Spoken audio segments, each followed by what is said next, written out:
अखिल भारतीय विद्यार्थी परिषद के राष्ट्रीय अध्यक्ष आदरणीय छगन भाई पटेल जी, राष्ट्रीय महामंत्री सुश्री निधि जी, यहाँ के इस अधिवेशन के स्वागत समिति के अध्यक्ष आदरणीय डॉक्टर संजीव चौधरी जी, उनके सभी सहयोगी, विद्यार्थी परिषद के सभी पदाधिकारी और देश के कोने कोने में इस अधिवेशन में सम्मिलित हो रहे हैं और इस सभागार में उपस्थित सभी बहनों तथा भाइयों, एक अद्भुत कालखंड से हम लोग गुजर रहे हैं। कभी सोचा नहीं था कि इस प्रकार का संकट भी देश पर आ सकता है, लेकिन जब हम कई प्रकार के समाचार सुनते हैं तो एक बात का आनंद भी होता है कि इस देश में रहने वाले भिन्न भिन्न प्रकार के भाषा भाषी हो, भिन्न प्रकार का जीवन जीने वाले हो, सभी ने इस संकट में कंधे से कंधा लगाकर अपने दायित्व का निर्वहन किया और इस संकट से हम लोग अभी बाहर आने की स्थिति में आ गए। दुनिया के अन्य किसी देशों में समाज की भूमिका इस प्रकार की नहीं रही। सामान्यतः लोगों ने सोचा कि ये सरकार का काम है। भारत एकमात्र ऐसा देश है कि जहाँ पर इस प्रकार के अपने सामाजिक दायित्व का परिचय सारे विश्व को भारत ने दिया है। मैं मानता हूं कि ये अपनी पहचान, हम यहाँ पर बैठे हुए सभी अपने आप को बड़े भाग्यशाली समझते हैं। उसके कई कारण हैं। एक तो हम सबका जन्म भारत में हुआ, जो भूमि देवताओं की भूमि मानी गई, पुण्य भूमि मानी गई। स्वामी विवेकानंद ने तो आगे चलकर कहा कि जिसे मोक्ष प्राप्त करना है उसको अंतिम जन्म इसी भूमि पर लेना पड़ता है। और इसलिए हमारे गर्व का, हमारे अभिमान का विषय है कि हम ऐसे पवित्र भूमि में हमको ईश्वर ने मनुष्य रूप लेकर भेजा है। एक श्रेष्ठ विचार और श्रेष्ठ संस्कृति परंपराएं हमको विरासत के रूप में प्राप्त हुई, ऐसे हम भाग्यशाली हैं। हमारे भाग्य का वर्तमान का अगर एक और लक्षण है तो एक ऐसे कालखंड में हम सबका जन्म हुआ है कि जब देश अपने आप को स्वतंत्र देश कहलाने का अधिकारी बना और वर्तमान में हम सब जीने वाले स्वतंत्र देश के स्वतंत्र नागरिक हम कहला सकते हैं। हमारी पूर्व पीढ़ी ने एक गुलामी का जीवन देखा है। परंतु इतना ही नहीं, तो हम यहाँ बैठे हुए हम सबका एक और भाग्य है कि हम ऐसे एक परिवर्तन के कालखंड में हम लोग जी रहे हैं। हम अनुभव कर रहे हैं कि देश अपनी सारी दुर्बलताओं को, हीनताओं को छोड़कर फिर एक बार गर्व का, गौरव का स्थान प्राप्त करने की दिशा में बढ़ रहा है। ऐसे परिवर्तन के कालखंड के हम साक्षी है। लेकिन अखिल भारतीय विद्यार्थी परिषद और इस प्रकार के चलने वाले कार्यों के कार्यकर्ताओं के लिए एक और गर्व का विषय है कि इस होने वाले परिवर्तन के हम मूक साक्षी नहीं, तो इस परिवर्तन को गति देने वाली जो व्यवस्था है उस व्यवस्था के हम सब हिस्सा है। इसलिए और इसका और इससे गर्व का विषय क्या हो सकता है। समय समय पर इस देश के इतिहास में समय समय पर इस प्रकार का चिंतन होता आया है और जिस कार्य से हम जुड़े हुए हैं, जिस विचारधारा को लेकर हम चले हैं, हम अपने कार्य का वर्णन करते हुए हम कहते हैं कि इस राष्ट्र के पुनर्निर्माण के काम के हम हिस्सा हैं। यही हमारा संकल्प है। कुछ लोग ये पुनर्शब्द छोड़ देते हैं और राष्ट्र निर्माण की बात करते हैं, लेकिन हम जानते हैं कि हम राष्ट्र निर्माण करने नहीं जा रहे हैं। इस राष्ट्र को पुनर्निर्माण यानी प्राचीन काल से चलाया हुआ ये राष्ट्र है, हम नया कुछ नहीं कर रहे। और इसलिए इसके विविध संदर्भ है। इन विविध संदर्भों को समझकर इस राष्ट्र के पुनर्निर्माण में मेरी और हमारी क्या भूमिका है, इसको समझने का और उस भूमिका को निर्वहन करने का संकल्प लेकर और हम चले हैं। हम क्या चाहते हैं, हमारा स्वप्न क्या है?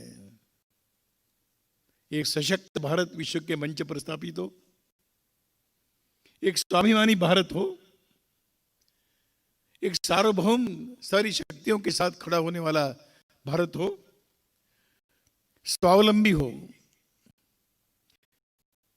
इन विचारों का हम सबके हृदय में, अंतःकरण में संक्रमण हुआ है। संक्रमण केवल कोरोना का नहीं होता है, अच्छी बातों का भी होता है। और इसलिए इस प्रकार का संक्रमण जिनके अंतःकरण में हुआ, हृदय में हुआ, जो संक्रमण हमें बल प्रदान करेगा, इस प्रकार का जिनका जीवन है, जिनकी रचना है, जिनकी मानसिकता है, इस हम सब मन के लोग यहां पर बैठे हुए हैं। वास्तव में अगर कोई पूछता है कि भारत की भूमिका क्या है,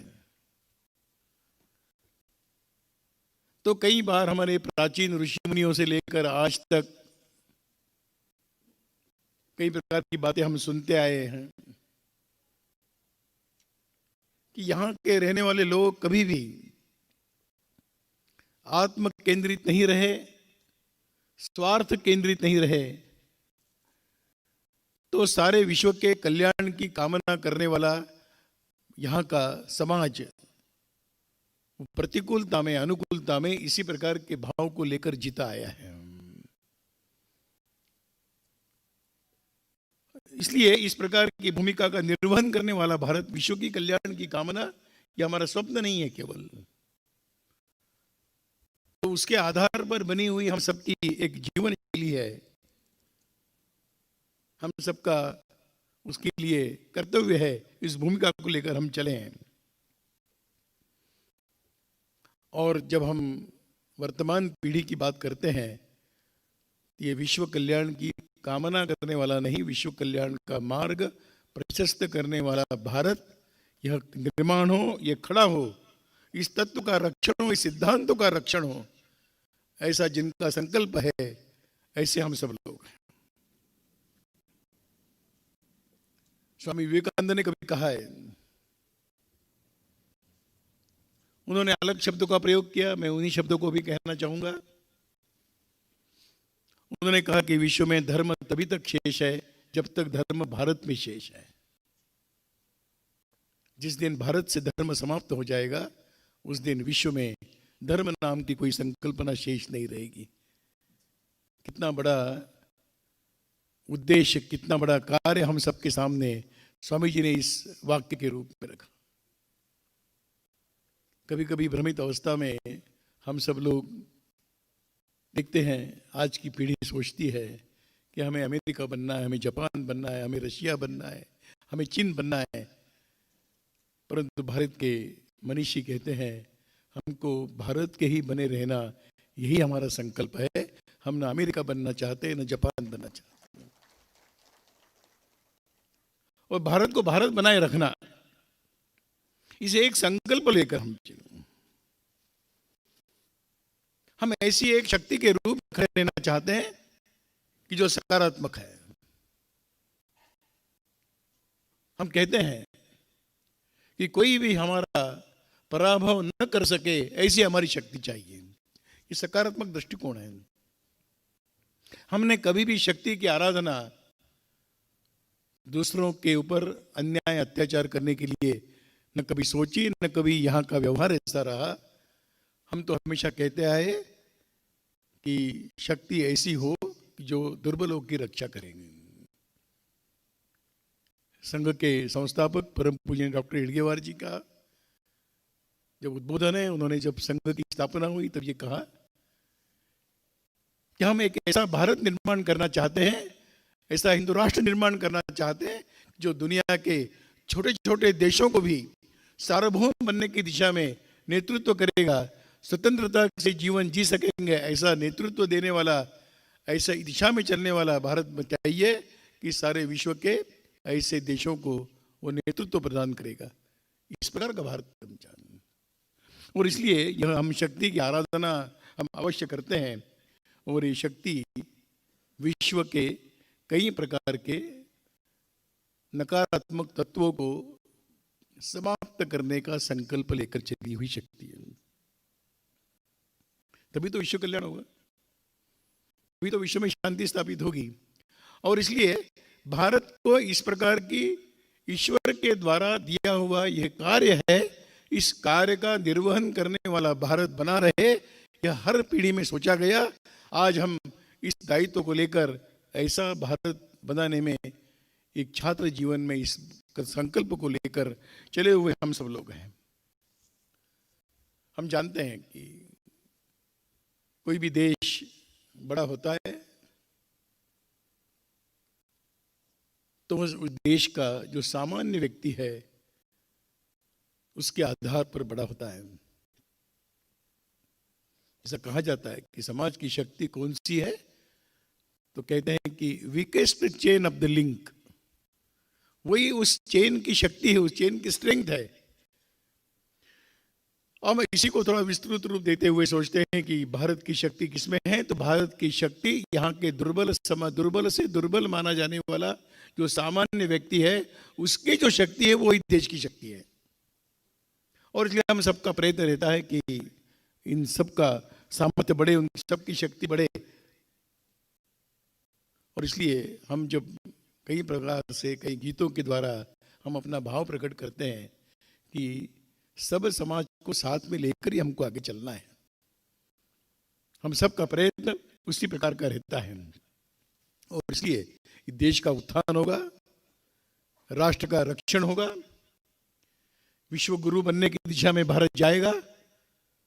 उसका साधन एकमात्र है कि यहाँ का जब तक सामान्य समाज उस भावना से खड़ा नहीं होगा तब तक इस भूमिका का निर्वहन करने वाला भारत हम कल्पना नहीं कर सकते। कई प्रकार की शक्तियां भारत के अंदर आज भी विद्यमान, ऐसा समझने का कोई कारण नहीं कि हजार वर्षों के और गुलामी के कारण हम सब खो चुके हैं, ऐसा नहीं। तो क्षमता है, क्षमता भिन्न भिन्न प्रकार की है। आज दुनिया में एक जनसंख्या के रूप में सबसे बड़ा देश अगर हम नहीं होंगे तो भी हर छठा व्यक्ति भारतीय है ऐसा माना जाता है। ये कम है? इतनी बड़ी जनसंख्या की शक्ति इस देश के अंदर है। अगर हम ज्ञान के संदर्भ में सोचेंगे, कभी कभी हम ही अपने आप को छोटा मानते हैं, ये समस्या है। समस्या देश की, हमें एक दूसरा कोई छोटा मानता ये नहीं है, समस्या है हम अपने आप को छोटा मानते हैं।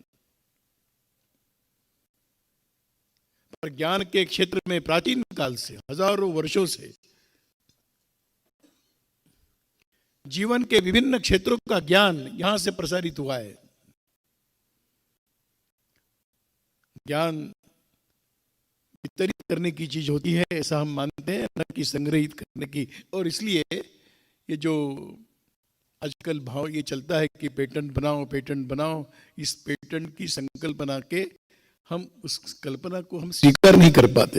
ज्ञान तो बांटने के लिए होता है, पेटेंट कैसा बन सकता है? ज्ञान समाज के लिए, ज्ञान व्यक्तियों के लिए, ज्ञान सभी चेतना युक्त प्राणियों के लिए है, सभी के लिए है। तो ज्ञान को हम कैसे तारे में बंद कर सकते हैं, कि उस पर अधिकार कैसे बता सकते हैं? परंतु ये ज्ञान परंपरा से ऋषि मुनियों के द्वारा, चिंतकों के द्वारा हमेशा हमें पीढ़ी दर पीढ़ी प्राप्त होता आया है। इसलिए ये भी अपनी एक शक्ति है। और सबसे बड़ी अगर हम शक्ति मानेंगे तो वो है यह समाज को एक जीवन की ओर देखने की दृष्टि है। उस दृष्टि के आधार पर यहां पर जीवन के मूल्य तय होते हैं और जीवन के मूल्यों के आधार पर एक जीवन शैली यहां पर विकसित होती आई है, वो श्रेष्ठ है। किसी व्यक्ति ने, किसी एक महापुरुष ने कहा कि सारे विश्व के अंदर भारत का व्यक्ति सबसे अच्छा माना जाता है। अब सबसे अच्छा यानी क्या है? तो उसका मूल्यांकन, उसका आकलन उसके मूल्यों पर से होता है। और इसलिए यहां पर निरंतर अगर कोई प्रयास होता रहा, सभी पीढ़ियों में होता रहा, तो इन मूल्यों की रक्षा होती आई है। यही अपनी एक विशेषता है, यह अपनी पहचान है। इस संदर्भ में हम बहुत ही अपने आप को संपन्न समझे, इसकी आवश्यकता है। हमारे मूल्य छोटे मोटे नहीं हैं, यह हमारी शक्ति है। और इसलिए यहाँ पर हमेशा देने का ही संस्कार प्राप्त होता आया है, लेने का नहीं। अगर हम हजारों वर्षों का इतिहास अगर हम निकाल के देखते हैं तो भारत से हम जानते हैं कि कोई भी राजा महाराजा यहाँ से अपनी सेना लेकर दूसरों के भूमि पर कब्जा करने के लिए कभी नहीं गए, हड़पने के लिए कभी नहीं गए। जो गए हैं तो श्रेष्ठ ज्ञानी लोग गए हैं, देने के लिए गए हैं, शस्त्र लेकर नहीं गए। हम तो शास्त्र लेकर गए हैं। इस शास्त्र को देने का दायित्व तो भारत ने हमेशा निभाया है। इसलिए हमको अगर कुछ करना ही है तो हमको यही, भारत को यही करना है। स्वामी रामदेव जी के जीवन का अनुभव कभी सुनने के लिए मिला। इंग्लैंड में गए थे तो वहाँ के महल में राज परिवार को योग सिखाने के लिए, बड़ी अजीब बात कि एक भारत का दिखने वाला एक सामान्य सन्यासी, फकीर कहे उसको, गलत नहीं होगा, वो जाकर एक, जिसने हमको 150 वर्ष गुलामी में रखा, उस महल में जाकर राज परिवार को योग सिखाने के लिए गए। तो महारानी ने पूछा कि ये क्या है आपकी विशेषता है, ये क्या है योग वगैरह? तो उन्होंने कहा कि आपने 150 वर्ष हम पर राज्य किया, अभी हम आपके श्वास पर राज्य करने के लिए आए हैं। तो इस प्रकार की क्षमता भारत के अंदर है। और इसलिए इन सारी बातों के प्रति हम सबके मन में एक भाव होना है, श्रेष्ठ भाव होना चाहिए। और मैं समझता हूं कि अंतःकरण में एक जो हीन ग्रंथि कुछ वर्षों से पैदा हुई, उस हीन ग्रंथि को, हीनता के भाव को निकालने का इससे अलावा और कोई अन्य मार्ग मुझे नहीं लगता है। और ये स्वतंत्रता प्राप्ति के बाद ये सिद्ध हुआ है। हम कोई काल्पनिक बात नहीं करना चाहते। हम जीवन के कितने विविध क्षेत्रों में हम कहां तक हमारी पहुंच हुई है। अगर हम भिन्न भिन्न क्षेत्रों का विचार करें, कभी यह भारत 2 समय के अन्न जुटा पाने में अपने आप को असमर्थ मानता था। आज इस 70 वर्षों की जब यात्रा चली, उस यात्रा में आज अनाज के, भोजन के, सामग्री के क्षेत्र में हम पूर्ण रूप से स्वावलंबी बन गए। हमें आज किसी के सामने भीख का कटोरा लेकर ही जाना पड़ता है। कभी एक समय था कि अपने लिए छोटी मोटी सुरक्षा से संबंधित सामग्री के लिए हमें हमेशा दूसरों की ओर देखना पड़ता था। अभी बात समाप्त नहीं हुई, परंतु एक बहुत बड़ी छलांग हमने लगाई है कि सुरक्षा के क्षेत्र में हम स्वावलंबी होने की दिशा में बहुत गति से बढ़े हैं।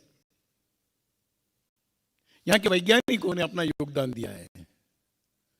स्मरण होता है जिस महापुरुष ने, होमी भाभा के अपने योगदान से इस देश में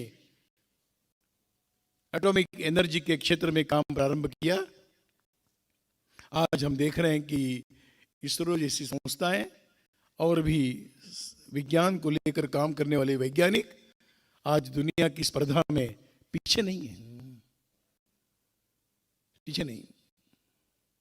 परंतु इस प्रकार का वैज्ञानिकों का योगदान हम भूल नहीं सकते।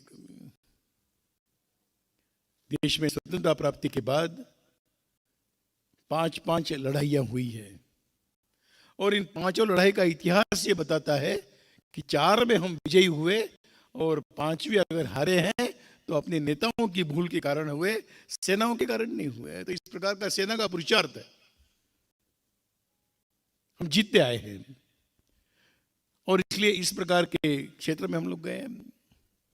आज स्वास्थ्य के क्षेत्र में अंतर्राष्ट्रीय स्तर की सुविधाएं यहां उपलब्ध है। आज शिक्षा के क्षेत्र में अंतर्राष्ट्रीय स्तर के शिक्षा संस्थान यहां पर भारत में उपलब्ध है। उल्टी प्रक्रिया शुरू हुई है, भारत से बाहर जाने वाले व्यक्ति धीरे धीरे कम होकर भारत में शिक्षा और स्वास्थ्य की सुविधाओं के लिए आना प्रारंभ हुआ। क्या यह हमारे लिए गर्व की बात नहीं? आवागमन की सुविधाएं इतनी बढ़ चुकी है, संवाद संपर्क के माध्यम इतने बढ़ चुके हैं। कहते हैं कि भारत के अंदर 80 करोड़ मोबाइल, 130 करोड़ के देश में 80 करोड़ से ज्यादा लोग मोबाइल का उपयोग करते हैं। ये किस बात का प्रतीक है? अब वो कैसा करते हैं वो एक हमारी चिंता का विषय है, परंतु है। हम मीडिया के जगत में हम कई दुनिया के साथ हम आगे चल रहे हैं।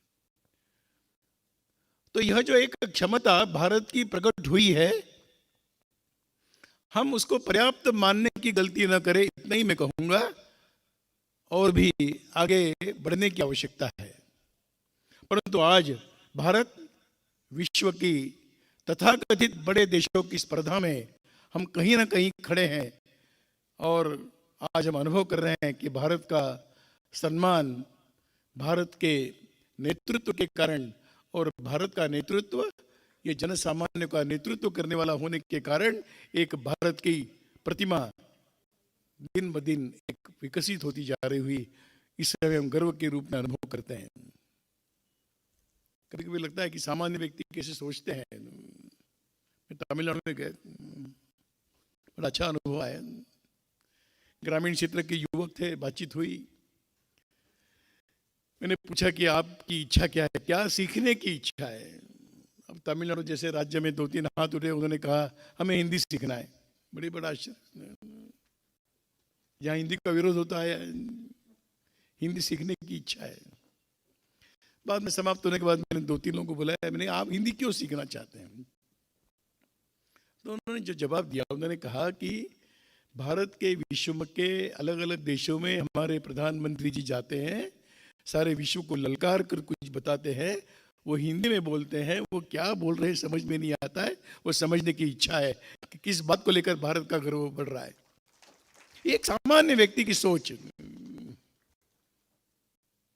और इसलिए हम सबको विश्वास है कि हम निश्चित रूप से एक इस भारत आज इन सब की, मैं स्पर्धा शब्द प्रयोग करना नहीं चाहता हूं। स्पर्धा में कहीं एक नकारात्मक भाव है कि किसी को पराजित करना है, हमको आगे बढ़ना है। वास्तव में स्पर्धा का अर्थ वो तो नहीं है, पर आजकल व्यवहार के कारण कभी कभी कुछ शब्दों को गलत संदर्भ प्राप्त हो जाते हैं। स्पर्धा मतलब किसी को नीचे दिखाने के लिए नहीं होनी चाहिए, परंतु आज की स्पर्धा ये विकृत है। स्पर्धा यानी ये हो गया है कि दूसरा, मैं दूसरे से आगे जाऊं ऐसा नहीं, तो मैं दूसरों को मेरे पीछे रखूं। परंतु अगर सकारात्मक हम दृष्टि से सोचेंगे तो अपने इस भारत की शक्ति, भारत का सामर्थ्य आज दुनिया के साथ स्पर्धा में उतरा है। और निश्चित रूप से जो अनेक महापुरुषों ने जो स्वप्न रखा था, वो स्वप्न साकार होने की दिशा में हम गति से बढ़ रहे हैं, ऐसा मुझे लगता है। और परंतु एक की बात की आवश्यकता रहती है कि मैं बार बार कहना चाहूंगा, उस हीनता के भाव से हम शीघ्रता से मुक्त हो, इसकी आवश्यकता है। हमारे पास साधन और क्या है? 3 बातों का उल्लेख करना चाहूंगा कि हम केवल विश्व के सामने केवल संख्या के रूप में नहीं है, संख्या तो है, परंतु दुनिया के लोग इसको सस्ता श्रम मानकर इस शक्ति का उपयोग करने में लगे हुए हैं उनके विकास के लिए। क्या है इसका कारण भी? क्या है? वही हीनता का भाव है। वो अमेरिका जाएंगे, वहां नौकरी करेंगे, वहां कुछ काम ढूंढेंगे। कई प्रकार के इस आज के युग में नई नई दिशाएं होती है, नए नए आयाम शुरू होते हैं। संगणक के क्षेत्र में लोग बाहर जाते हैं। किसी को पूछा गया कि आप बाहर जाकर क्या सीख कर आए हो, तो कहता है मैं सीख कर क्या आया मुझे मालूम नहीं, पैसा तो लेकर आया हूं। यहां से गया हुआ व्यक्ति धन कमाता है, ज्ञान में वृद्धि कहीं पर भी बाहर नहीं होती। जानकारी की वृद्धि मतलब ज्ञान की वृद्धि नहीं मानना चाहिए। कोई भी दुनिया के देश अपना ज्ञान हमको देना नहीं चाहते, परंतु हमारे सस्ता उपलब्ध श्रम का उपयोग करते हुए अपने देश के विकास में आगे बढ़ते हुए दिखाई देते हैं। एक हम सब के लिए एक सोचने की आवश्यकता है। हमारे पास प्रचुर मात्रा में प्राकृतिक संपदा है, क्या उसका शोषण हम होते हुए देखेंगे? भिन्न भिन्न प्रकार की बहुराष्ट्रीय कंपनियां आएंगी, वो इसी को लेकर आएगी कि यहां पर प्राकृतिक संसाधन बहुत है, इसका उपयोग करेंगे और वो बड़े होंगे। क्या हम अपने प्राकृतिक संपदा पर, भारत के मान्यताओं में इस पर सबका अधिकार है, एक दृष्टिकोण है, लेकिन हम अपने अधिकारों को छोड़कर हम दूसरों को और विकास का मार्ग प्रशस्त करेंगे, ये कहां तक ठीक होगा? दुनिया के अन्य देश भारत को एक बड़ा बाजार मानते हैं। क्या हम अपने भारत को दुनिया के देशों के लिए बाजार बना देंगे?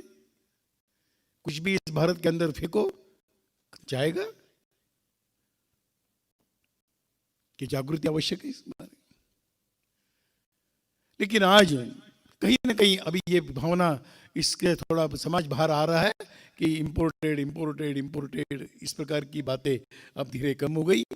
जब इस देश के अंदर आत्मनिर्भरता का जब बात शुरू हुई तो धीरे धीरे सोचने लगे कि नहीं, हम अपने यहाँ पांव पर खड़े होंगे। मैं समझता हूँ कि आज के आत्मनिर्भर भारत का संदेश इन सब दुर्बल मानसिकता से, हीन ग्रंथियों से हमें निकालने के लिए बहुत उपयुक्त सिद्ध होने की संभावना है। और इसलिए यह आत्मनिर्भर भारत ये किसी एक व्यक्ति का काम नहीं, किसी एक समूह का काम नहीं, किसी एक स्तर के लोगों का काम नहीं। तो जब तक इस देश का सामान्य व्यक्ति आत्मनिर्भरता के भाव से प्रेरित होकर अपने जीवन के सभी पहलुओं पर इस दृष्टि से सोचना प्रारंभ नहीं करेगा, तब तक ये केवल घोषणा रहेगी। हमें वास्तविक रूप से आत्मनिर्भर भारत बनाने की दिशा में हमारी भूमिका एक निश्चित करने की आवश्यकता रहती है। हम अब्दुल कलाम जी का कई बार हम सुनते आए हैं, वो कहते हैं सपने देखना चाहिए, सपने गढ़ना चाहिए, और उन सपनों को, मेरे सपनों को और कोई साकार करे, इस प्रकार की लाचारी का भाव नहीं। हम सपने देखेंगे, इस देश के उज्जवल भविष्य के सपने देखेंगे, और उन सपनों को साकार करने के लिए जिस प्रकार की ऊर्जा और शक्ति हमको चाहिए, उसको प्राप्त करने के लिए एक साधना के रूप में हम करेंगे। हमारे सपनों को हम साकार नहीं, और कोई करेगा? हमारा भला कर दो। कोई किसी देश, कोई भी देश दूसरों का भला करने के लिए नहीं है, अपना भला करने के रास्ते पर सब चलते हैं। हम सब लोगों को भी सपने देखने में, पर सपने नींद में नहीं, स्वप्न जागृत अवस्था में देखने की आदत लगानी चाहिए। नींद का सपना नींद खुलते ही टूट जाता है। जागृत अवस्था में देखा हुआ सपना पूर्ण करने की दिशा में हम लोग बढ़ते हैं, और इस देश को निद्रित अवस्था के सपने नहीं, जागृत अवस्था के सपने देखने चाहिए। ऐसे सपने ही साकार हो सकते हैं। हम प्राप्त करेंगे। हमारा लक्ष्य बहुत श्रेष्ठ है, इस पर हमारा विश्वास होना चाहिए। इसलिए मैं फिर दोबारा उसको केवल दोहराना चाहूंगा, हम किसी की नकल करने से बड़े नहीं होंगे। हमने अपना ध्येय रखा है, अपना एक लक्ष्य रखा है। राष्ट्र कभी, भारत कभी विश्व गुरु बनेगा, अगर ये लक्ष्य है तो इस लक्ष्य को पूर्ण करने के लिए क्या भारत विश्व गुरु बन सकता है, इस पर हमारा विश्वास होना चाहिए। बिना विश्वास की कैसे हो? वो जो विश्वास होता है वो केवल मैं से केवल पूरा नहीं होता। भारत विश्व गुरु बनेगा, मेरा संकल्प नहीं, मेरा विश्वास नहीं, तो सामान्य लोगों का विश्वास जब बनेगा कि भारत विश्व गुरु बनने की योग्यता का रखने वाला भारत है, तो मैं से हम सबका विश्वास जैसे जगेगा। कुछ लोगों ने स्वप्न देखा, कुछ लोगों ने उसके लिए अपने जीवन की बाजी लगा दी, परंतु हम अनुभव करते हैं कि जब तक देश का सामान्य से सामान्य व्यक्ति स्वप्न को नहीं देखेगा, तब तक यह कभी भी स्वप्न साकार होने वाला नहीं। और इसलिए अब एक निर्णय करने की अवस्था में हम पहुंचे हैं। निर्णय करना है कि क्या भारत अभी भी दूसरों के नियंत्रण पर चलेगा, फिर वो राजनीतिक क्षेत्र का हो, आर्थिक क्षेत्र का हो, और किसी प्रकार के क्षेत्र का हो। क्या हमारा नियंत्रण और कोई देश करेंगे? क्या हम हमेशा दूसरों की सहायता के कृपा पर, मेहरबानी पर हम चलेंगे? दुनिया की शक्तियां झुकने के लिए मजबूर करती है। हम सोच रहे हैं, हमें सोचना चाहिए कि भारत न कभी किसी के सामने झुकेगा, कठिनाइयों में जिएगा, लेकिन हम किसी के सामने न झुकते हुए, किसी के नियंत्रण में न रहते हुए एक सार्वभौम देश के रूप में ही हमको स्थापित करने की दिशा में हम सबके प्रयत्न होने की आवश्यकता है। दुनिया के लोग तो दूसरों को दुखी करके सुखी होते हैं, दूसरों को दुखी कर। भारत का चिंतन ये बताता है कि हम तो सबके सुख की कामना करने वाले लोग हैं, हम किसी को दुखी करके हम अपना देश बड़ा करना नहीं चाहते। एक श्रेष्ठ विचार है, और इसलिए इस प्रकार का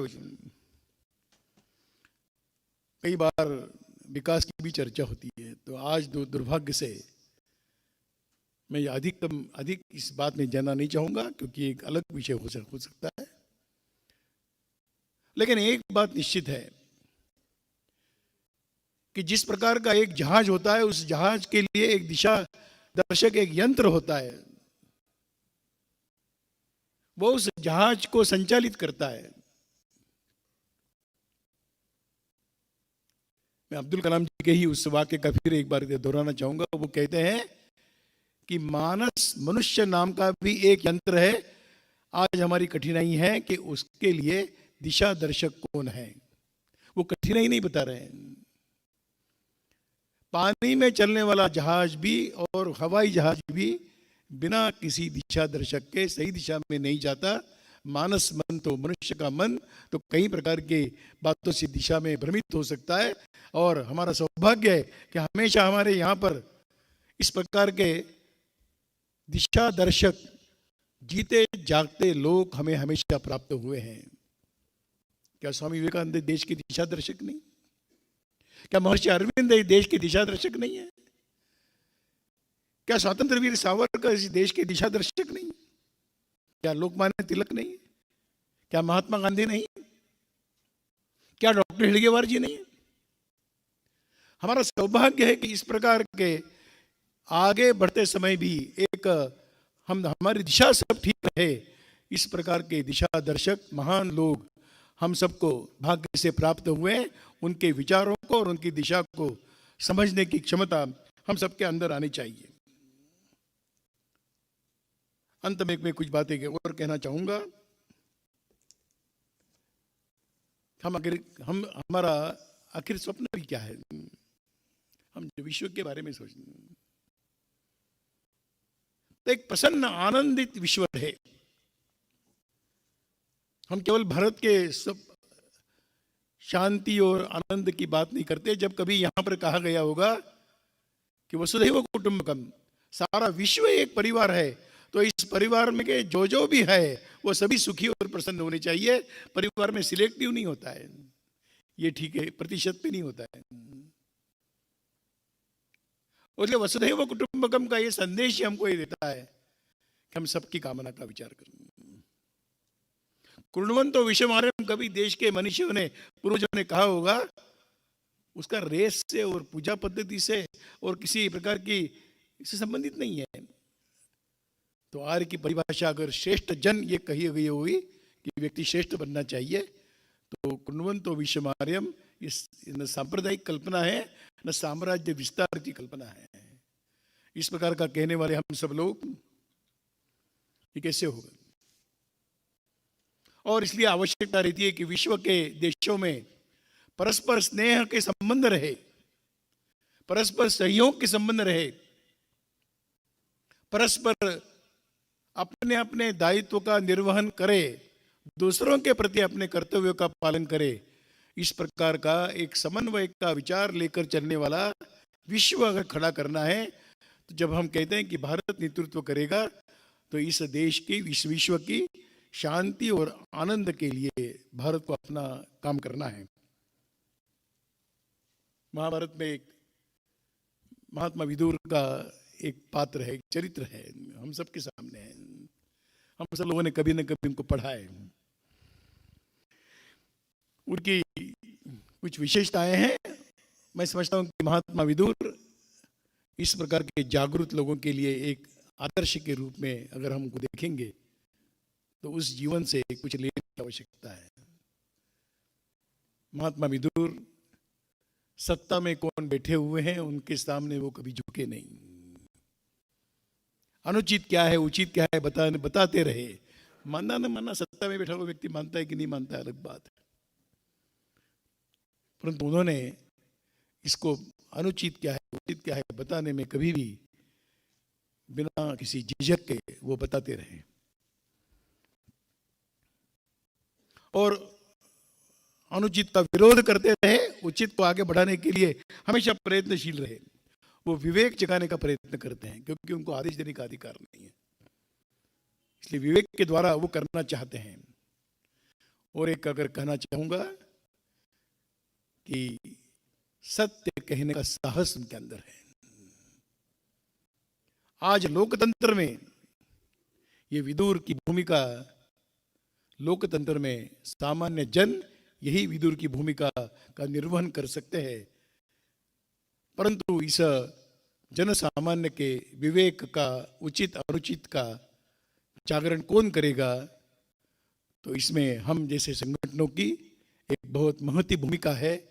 लोकतंत्र अगर सफल होना है, तो लोकतंत्र में इस प्रकार की भूमिका रखने वाला सामान्य एक बहुसंख्य समाज इस प्रकार का बनने की आवश्यकता रहती है। और इस दृष्टि से अगर कहा जाए कि आज का समूह समाज यही विदुर है, और यही विदुर की शक्ति है, जिसको हम जागरूक समाज हम कह सकते हैं, वही। और इसलिए इस प्रकार की एक व्यापक दृष्टिकोण रखकर हम चले। अवसर आते हैं जिंदगी में, अवसरों को देखने की दृष्टि चाहिए, और अवसरों को खोना नहीं है, एक संकल्प भी चाहिए। हम रिजिड नहीं होना चाहते हैं, लेकिन खुलकर सभी दिशाओं से विचार करते हुए हम चलेंगे। कभी कभी असफलताओं के भी कारण हानि होती है, कभी अवसर खो देने से हानि होती है। इस प्रकार से होने वाली जो हानि है, उस हानि को कौन दूर करने वाला है?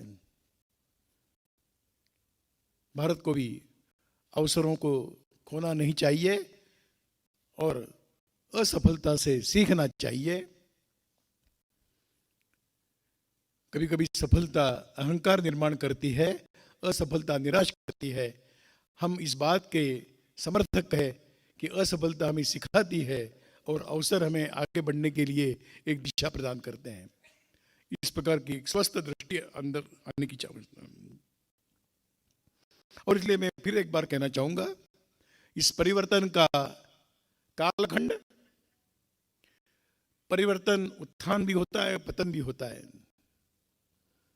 इस देश में एक पतन की दिशा की ओर जाने वाला कालखंड अब समाप्त हुआ।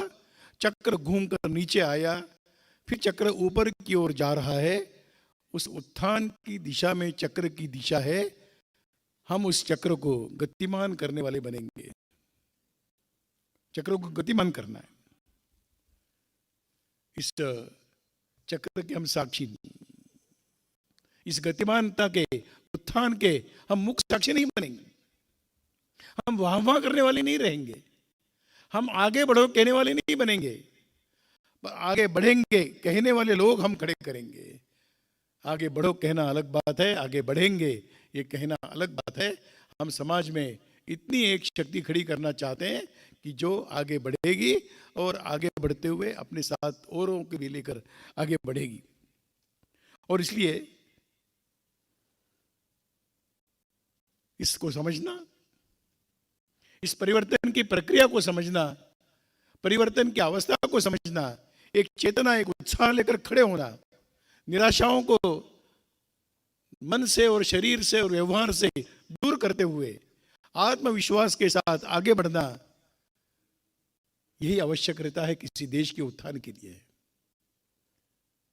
आज माना जाता है कि भारत के अंदर और कुछ वर्षों के बाद दुनिया के देशों की तुलना में सबसे अधिक प्रतिशत युवाओं का भारत में रहने वाला है। और जिस देश में युवा शक्ति होती है उस देश का ही कोई भविष्य होता है। ऐसे भविष्य हम सबके सामने है।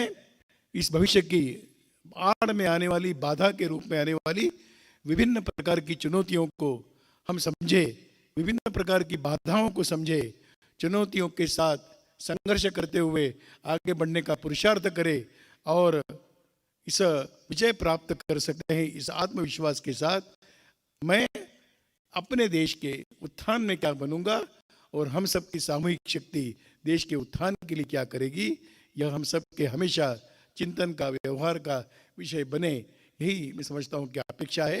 अखिल भारतीय विद्यार्थी परिषद के कार्यकर्ता इन सब बातों को जानते हैं। मैंने केवल स्मरण के रूप में आपके सामने कुछ बिंदु रखने का प्रयास किया। आयोजकों को धन्यवाद। आप सभी को मेरा नमस्कार।